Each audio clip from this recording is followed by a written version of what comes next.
want our children to flourish, of course, when they go back to school. There's a lot of excitement and sometimes a little stress and anxiety, too. There are 4 basic steps parents can focus on to help their kids start the school year with success. UW Health distinguished psychologist Shilah Mirgain is here, back with us for some great information. Hey, good to see you. Yeah. 4 steps to take. Absolutely. Starting with? The first step is preparation.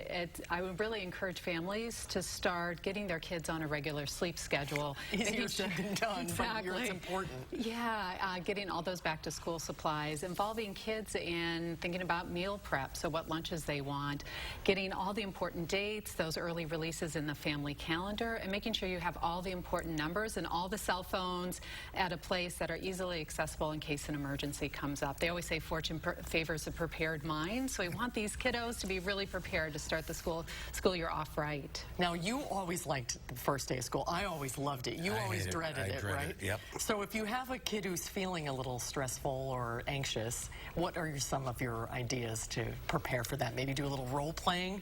Yeah, I would encourage families to really have a positive attitude and to validate that, yeah, kids are going to be anxious. A lot of kids might be nervous about a variety of things. Maybe it's a new school. Maybe there's a difficult class they're taking. Maybe there are tryouts to a sport they want to do. So be positive, and you might walk that child around the school. You might have them anticipate some of those difficult situations that they might encounter, and you know, and think about what they're looking forward to, what the good things that might occur during the school year. I think that helps keep that second skill, is that positive attitude throughout the year. And encourage kids to go to, make school a positive thing. Absolutely. And I think the third tip is just to think about problem solving. Kids encounter a whole host of scenarios and challenges. So have them problem solve interactions, like if they encounter bullying or peer pressure.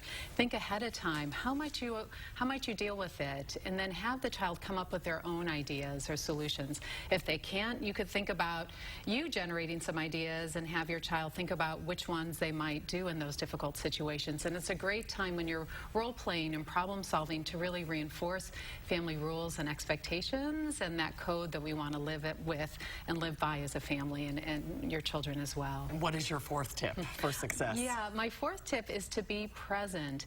Kids need a lot of attention, especially at the first couple of weeks of school, so make sure you're around. Have family dinners together. There's research that shows if you eat together as a family, kids do better. And create space to hear how the day went. Listen when kids are talking about the challenges and try to validate their feelings instead of just saying, oh, get over it, you'll be fine. Listen and say, yeah, it makes sense you're feeling that. What might you do next time, or what do you need? Maybe a child just needs a hug or needs just a little of that undivided attention. And again, really reinforce that kids can handle these difficult situations. I think one of the best things parents can say is, you're going to figure this out. You can get through this. When a parent communicates that, it really fosters kids' own self-perception of being competent, capable, and confident as they go into the school year, so they can really flourish and make it a school year that counts. But it's the end of summer, and they've been playing all summer, most kids. That's a big change. It is, from all this unstructured time where you can sleep in, no responsibility, back to kind of that grind of school. And so again, I think if you can focus on things you can look forward to, when kids come home from school, talk about one thing that went well to make it that positive experience, and really focus on the growth and the accomplishments and the achievement, things that you feel proud of. Helps kids really feel good about transitioning back to school. Especially for the big transition years, I would imagine, from middle school to high school or from elementary school to middle school. Having a positive attitude is probably the most important, because that can be scary. It can, a lot of anxiety, which is really normal. And so again, just talking through it, providing that support can allow those kiddos to really transition well. Where did the summer go? I know, it flew by. So, you didn't lay out your clothes every year and get your lunchbox. So you and I we were destined to be friends. We probably did the same thing every single year. Yeah, and making that first day really special like that, with a photo. I went kicking and screaming, I didn't want to go. A terrible student. Look at where it led me. Shilah, thanks to great places. Thanks for being with us again. Yeah, thanks for having me.